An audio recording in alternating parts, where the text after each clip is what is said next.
अब मैं तुझ पर निर्भर नहीं हूँ बेटा। माँ, दोपहर को एक कुरियर घर आएगा, वो लेकर रख लेना। ये नहीं कि खाना खाया और सो गई और कुरियर वाला घंटी ही बजाता रहे। पृथ्वी ने कहा। हाँ और क्या, अब इन्हें और कुछ काम तो है नहीं, तो यही काम कर लेंगी। वैसे भी दिन भर घर में पड़ी ही रहती हैं, मुफ्त की रोटियां ही तोड़ती हैं। थोड़े से बर्तन रखे हुए हैं, वो भी मांज कर रख देना और रात का खाना बनाकर रख देना। हम लोग देर से आएंगे। प्रिया ने अपने पति की हाँ में हाँ मिलाई। आज रविवार था। दोनों सुबह का नाश्ता करके बाहर जा रहे थे। कहाँ जा रहे थे ये राधा जी को भी नहीं पता था। ना तो वो पूछने की हिम्मत कर सकती थी और ना ही बेटे बहू कभी बताते थे। अभी 6 महीने पहले ही राधा जी बड़ी खुशी से प्रिया को अपने घर की बहू बनाकर लाई थी, पर प्रिया ने तो आते ही घर का नक्शा बदल दिया। आते ही वह अपनी मनमानी करने लगी और पृथ्वी को भी अपने चक्कर में ले लिया। पृथ्वी पहले से ही अपनी माँ की कद्र नहीं करता था। रही सही कसर प्रिया ने पूरी कर दी। प्रिया पूरे घर को अपने अनुसार ही चलाती थी। उसकी मर्जी से घर का एक पत्ता भी नहीं हिल सकता था। वहीं राधा जी की स्थिति घर में रखा पुराना सामान जैसे थी। जिसका बेटा ही उसकी कद्र नहीं करता था तो बहू क्या करेगी। पृथ्वी प्रिया के सामने ही राधा जी को कुछ भी कह देता था। उसे सुनकर प्रिया और सिर पर चढ़ गई थी। प्रिया के आने से पहले राधा जी ने बाई लगा रखी थी, जो घर का झाड़ू पोछा और बर्तन कर जाती थी। पर प्रिया ने आते ही काम वाली हटवा दी, क्योंकि उसे लगता था कि काम वाली को पैसे देना ही बेकार है जब घर में सासू माँ बैठी रहती है।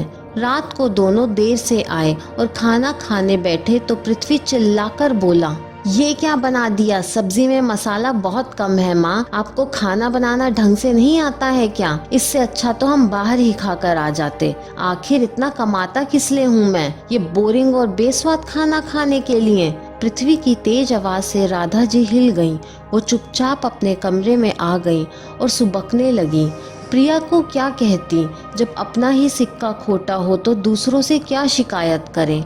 राधा जी की जिंदगी उतार चढ़ाव से भरी रही थी। अपने मायके में 6 बहनों में सबसे बड़ी राधा को हमेशा ही अपशकुनी कहा जाता था, क्योंकि दादी कहती थी राधा अपने पीछे 5 बहनें और ले आई।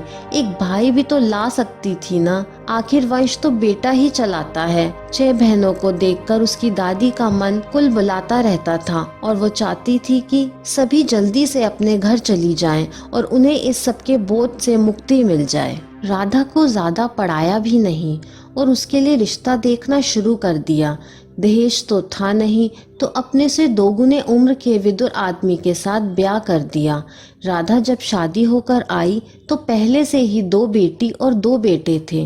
वो आते ही 4 बच्चों की माँ बन गई, उनके पालन पोषण में लग गई। यूं तो वो खुद छोटी थी, पर उस पर बड़ी जिम्मेदारी थी और जिम्मेदारियां इंसान को बड़ा बना देती हैं।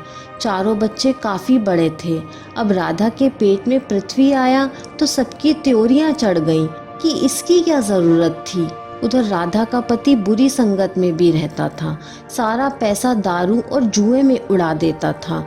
चारों बच्चे समझदार थे, उन्हें उनके दादा का बड़ा सहारा था। वो भी उसकी बुरी आदतों से बहुत दुखी थे। राधा को बेटा हो गया और उधर दोनों बेटियों की शादी कर दी। कुछ महीनों बाद दादाजी भी चल बसे और उनके पिता रात को शराब पीकर आए तो किसी गाड़ी के नीचे आकर दब गए।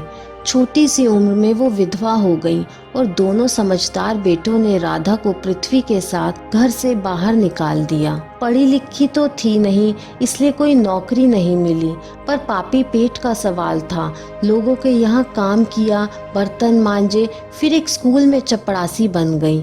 वहीं रहने को कमरा मिल गया और पृथ्वी का भी उसी स्कूल में भर्ती करवा दिया और उसकी आधी फीस भी माफ हो गई। अब राधा अपने बेटे का पालन करने लगी। उसका स्कूल पूरा होकर कॉलेज आ गया।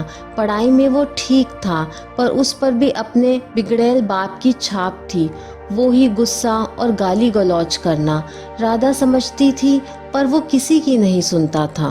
कुछ सालों में पृथ्वी एक कंपनी में सेठ के यहाँ लग गया और मोटी रकम कमाने लगा। उसने अपनी पसंद की लड़की प्रिया से शादी कर ली और 2 कमरों का घर ले लिया। राधा जी को वो अपने साथ तो रखता था, पर कभी उनसे प्यार से बात नहीं करता था, कभी उनका हाल नहीं पूछता था। राधा जी अब घर पर रहने लगी थी और घर संभालती थी। बेटा ढंग से बात नहीं करता था, पर उन्हें 2 समय का खाना तो मिल ही जाता था। प्रिया के आने के बाद तो उनकी हालत और भी खराब हो गई। अब वो जाती भी तो कहाँ जाती, आखिर उन्हें रहना तो इसी घर में था। उनके मायके में भी अब कोई नहीं रहा। सभी छोटी बहनों की शादियां हो गई थी। वो अपने घर परिवार में सुखी थी और माता पिता इस संसार को छोड़कर जा चुके थे। एक दिन प्रिया ने कहा कि उसकी बहन का दाखिला इसी शहर में हो गया है, तो अब वो हमारे साथ हमारे घर में ही रहेगी। तुम अपनी माँ को कहीं और पर भेज दो। अब इतने से घर में हम सब तो नहीं रह सकते हैं। वैसे भी तुम्हारी माँ तो अब अपने मरने के दिन गिनने, तो वो ही अच्छा है। बेकार ही एक कमरा घेरा रखा है, मेरी बहन उस कमरे में रह लेगी। पृथ्वी को भी प्रिया की बात जच गई। वो राधा जी के कमरे में गया और बोला, माँ तुम कहीं क्यों नहीं चली जाती हो? वैसे भी इस घर में तुम्हारा क्या काम है? तुमने एक कमरा भी घेर रखा है। चली जाऊं? कहाँ चली जाऊं? मेरा तो इस दुनिया में तेरे सिवा और कोई नहीं है। मुझे कौन रखेगा? मैं तो तुम दोनों के ही साथ रहूंगी। भला इस उम्र में मैं कहाँ जाऊंगी? मुझे कौन आसरा देगा? तू तो मेरा बेटा है, तू ही मुझे घर से निकाल रहा है। मैंने तो तुझे 9 महीने पेट में रखा है, बिना बाप के इतनी मुश्किल से पाला, और तू है कि मेरी तपस्या और त्याग का ये फल दे रहा है। पृथ्वी मैं तेरी माँ हूँ, कोई निर्जीव समान नहीं जो तू मुझे घर से निकाल रहा है। कुछ तो शर्म कर। माँ ये सब बकवास बंद करो। सब माँ अपने बच्चों को पेट में रखती हैं। तुमने कौन सा एहसान कर दिया? मेरे पास फालतू समय नहीं है। कहीं भी चली जाओ, किसी वृद्धाश्रम में, किसी मंदिर में, कहीं सड़क किनारे, झोपड़ी में, कहीं भी चली जाओ। मुझे प्रिया की बहन के लिए कमरा खाली चाहिए।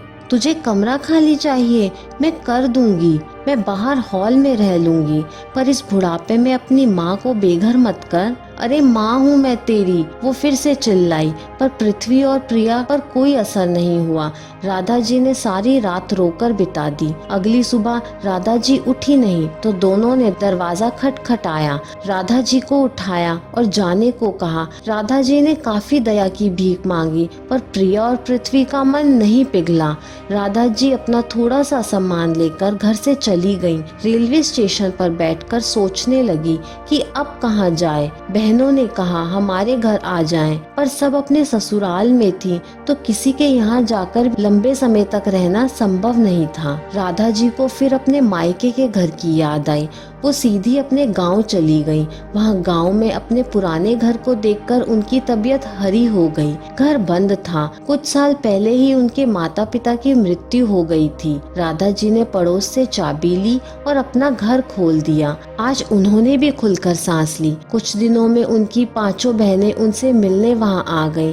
सभी ने एक मत से पिताजी की ये जायदाद जो साहूकार के घर गिरवी रखी थी, उसे छुड़ाकर राधा दीदी को उपहार में दे दी, ताकि वो अपना जीवन यापन कर सके, और थोड़ी नगद राशि भी दे दी। राधा जी अब यहीं रहना चाहती थी, क्योंकि बेटे ने तो उन्हें घर से और जिंदगी से निकाल दिया था। राधा जी को घर और 2 खेत मिल गए। उन्होंने खेतों में मजदूर लगा दिए। मजदूरों ने जमकर खेती की और फसलें लहराने लगी। उनकी अच्छी कमाई होने लगी। अपने खाने पीने का इंतजाम करके वो बाकी रुपये समाज सेवा में लगाने लगी। बेघर अनाथ बच्चों, विधवा औरतें और बुजुर्गों की मदद करने लगी। उनकी समाज सेवा के गांव भर में चर्चा होने लगे और कई समाज सेवा संस्थाएं भी आगे आकर उनको सहयोग करने लगी। अब राधा जी खुश रहने लगी। उन्हें अपने जीवन का एक उद्देश्य मिल गया था। कभी कभी उन्हें अपने बेटे की याद आती, पर वो उसे भूलने का प्रयास करती थी।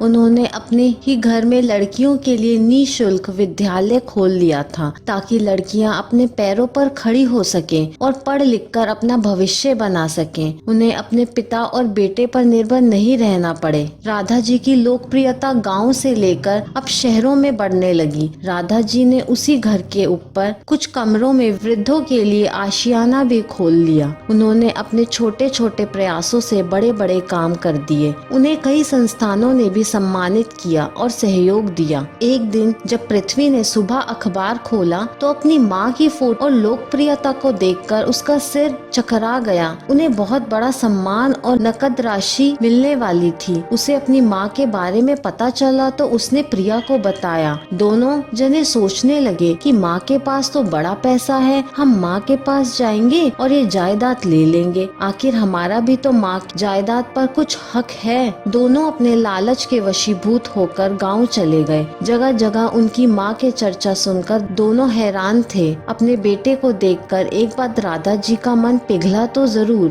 पर वो मजबूत होकर बोली, अब यहाँ क्यों आए हो? तुम्हें मुझसे क्या काम है? माँ, मैं तुमसे मिलने आया हूँ, तुम्हें घर ले जाने आया हूँ। तुम अपने घर चलो। यहाँ अनजानों के साथ रहने से अच्छा है कि अपने घर में अपने बेटे बहू के साथ रहो। ये सब घर, खेती, जायदाद मुझे संभालने दो। अब इस बुढ़ापे में कब तक संभालोगी? और इतनी कमाई इन अनजानों पर क्यों लुटा रही हो? तुम्हारे अपने बेटे बहू मर गए हैं क्या? राधा जी उनके लालच को पहचान गई। हाँ, आज तक तो मेरे बेटे बहू जिंदा थे, पर आज वो हमेशा के लिए मर गए हैं। मुझे तुझसे इसी बात की उम्मीद थी। जो अपनी माँ को घर से निकालकर बेघर कर सकते हैं, वो इन असहाय और बेघरों के बारे में क्या सोचेंगे? तुम दोनों को हमेशा ही अपनी पड़ी थी। अपने स्वार्थ के आगे तुम्हें कुछ दिखाई नहीं देता। तुम अपनी माँ के सगे नहीं हो तो किसी और के सगे क्या होगे? बेटा, अब मैं तुझ पर निर्भर नहीं हूँ। मैं तुम दोनों के साथ नहीं रहना चाहती हूँ। मुझे अपना परिवार मिल गया है। कैसे भी वक्त हो, अपनों के साथ और सहारे से गुजर जाता है। अब यही लोग मेरे अपने हैं। मेरा बुढ़ापा यहाँ अच्छे से बीत रहा है। और हाँ, मेरे पास जितनी भी जायदाद है, खेती बाड़ी है और सम्मान की राशि है, ये सब मेरे इस परिवार के लिए है। तुम दोनों को इसमें से एक रुपया भी नहीं मिलेगा। और हाँ, जब मैं इस दुनिया से चली जाऊंगी तब तुम मेरी अर्थी को कंधा भी मत देना। मुखाग्नि का हक भी आज मैं तुझसे छीनती हूँ। लाखों की जायदाद हाथ से फिसल गई। पृथ्वी और प्रिया को बड़ा ही पछतावा हुआ। काश वो माँ के साथ बुरा बर्ताव ना करते तो आज ये सब उनका होता। दोनों मुंह लटकाकर शहर वापस आ गए। दोस्तों, एक महिला पहले पिता के सहारे होती है, फिर पति के सहारे जीवन चलाती है और बुढ़ापे में बेटे पर निर्भर हो जाती है। जब बुढ़ापे में बेटा साथ छोड़ दे तो वो कहाँ जाएगी? इसलिए बेटी को पढ़ा लिखा कर आत्मनिर्भर बनाइए ताकि उसे किसी सहारे की जरूरत ना पड़े। ये कहानी आपको कैसी लगी मुझे कमेंट करके ज़रूर बताइए। कहानी पसंद आई हो तो लाइक, शेयर और चैनल को सब्सक्राइब करना ना भूलें। कहानी सुनने के लिए आपका बहुत बहुत धन्यवाद।